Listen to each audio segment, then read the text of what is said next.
ఇది test cricket కాదబా, నిజంగా ఒక సినిమా కథ.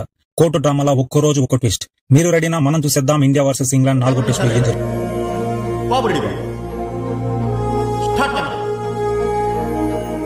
చివరి రోజు ఓటమిని తిప్పికొట్టేందుకు మన జట్టు అద్భుతంగా ఆడింది.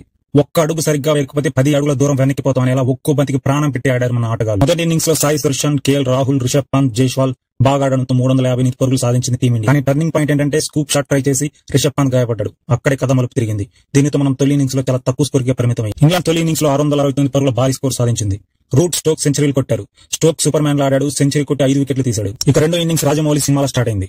0 పరుగులకి 2 వికెట్లు. ఈ పాయింట్ లో ఇండియా 100 పరుగులు కూడా దాటడం కష్టం అనుకున్నారు. అయితే అక్కడే కథ మారింది. 3వ వికెట్ గా క్రీజ్ లోకి వచ్చిన కెప్టెన్ గిల్, కేఎల్ రాహుల్ తో కలిసి అద్భుతంగా ఆడారు. ఇంగ్లాండ్ బౌలర్ల బౌన్స్, స్వింగ్, స్లెడ్జింగ్ అన్నిటికీ సమాధానం ఇచ్చారు. ఈ క్రమంలో గిల్ సెంచరీ కొట్టాడు. కానీ కేఎల్ వెల్ డిజర్వ్డ్ 100 మిస్ అయ్యాడు. కానీ గిల్, రాహుల్ అవుట్ అయిన తర్వాత కథ క్లైమాక్స్ చేరింది. హరిహరం విరుమల్ లాగా సెకండ్ హాఫ్ దెబ్బతింటామేమో అనుకున్నాం. కానీ వాషింగ్టన్ సుందర్, జడేజా సాలిడ్ గా బ్యాటింగ్ చేసి క్రీజ్ లో పాతుకుపోయారు. ఈ క్రమంలో తమ సెంచరీలు కూడా పూర్తి చేసుకుని ఇంగ్లాండ్ గెలుపుకి గోడలో నిల్చుని మ్యాచ్ ని డ్రా చేశారు. చివరిలో Bazball captain Stokes shake hand ఇచ్చి డ్రా చేద్దామని ఇండియాను అడుక్కోవాల్సిన పరిస్థితికి మన వాళ్ళు తెచ్చారు. దీనితో మరోసారి ప్రూవ్ అయింది, ఎంత ఒదిగినా ఒదిగి ఉండాలి, ఎగిరెగిరి పడితే పరాజయం తప్పదు. ఆట కన్నా ఏది గొప్ప కాదు, అందరూ ఆట ముందు సమానమే ఇంకోసారి ప్రూవ్ అయింది.